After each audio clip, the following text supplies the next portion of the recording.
没事，你听我说，你。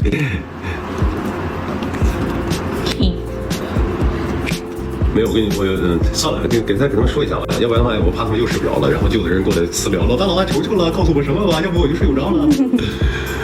我跟你说一个比较甜的，那是事儿，那是我发生在我们一大的时候，师姐对我温柔以待。然后呢，那天就是，其实我之前讲过，好像讲过吗？好像讲过，奇奇怪怪的跑车。哎，我给你讲的仔细一点，就是啥呢？我拍完了，他杀青了，我还剩2个镜头吧，然后就拍完了。完了以后呢，我就在那儿准备收拾东西了。收拾东西的时候，他呢已经在旁边都已经睡着了。他小嘛，就找了一个大椅子，大的那种椅子，那种欧式的那种就是翘着2条腿坐的那种。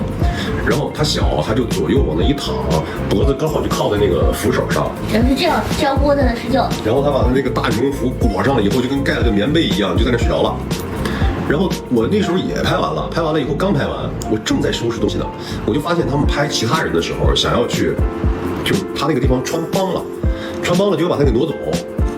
然后当时我看着就不对劲，我正在收拾东西呢，我在那手上一直在收着，我就抬头在那看，我就发现他穿帮了，然后有的人就想过去把他给叫醒还是怎么着，完了就是想要把他那个给把那个凳子抬起来，但是你知道那个大椅子，那种大欧式的椅子很沉，实木的。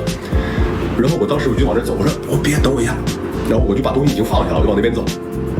这事他不知道啊，因为一会儿他为啥不知道，我一会儿跟你们说。然后呢，在我到那儿的一刹那，我手都已经端到这个椅子的下边了，还没等我抬呢，但是其他人已经开始发力了，但是他们劲儿又不够，就导致什么呢？导致这个凳子就横拖了一下，然后就发出了特别刺耳的一个滋的这么一个声音。这小孩在睡觉呢，然后第一次拍短剧，那是世界对我温柔以待，是他第一次出去拍短剧。原来他们的那个拍摄都是固定的公司，对，人生地不熟。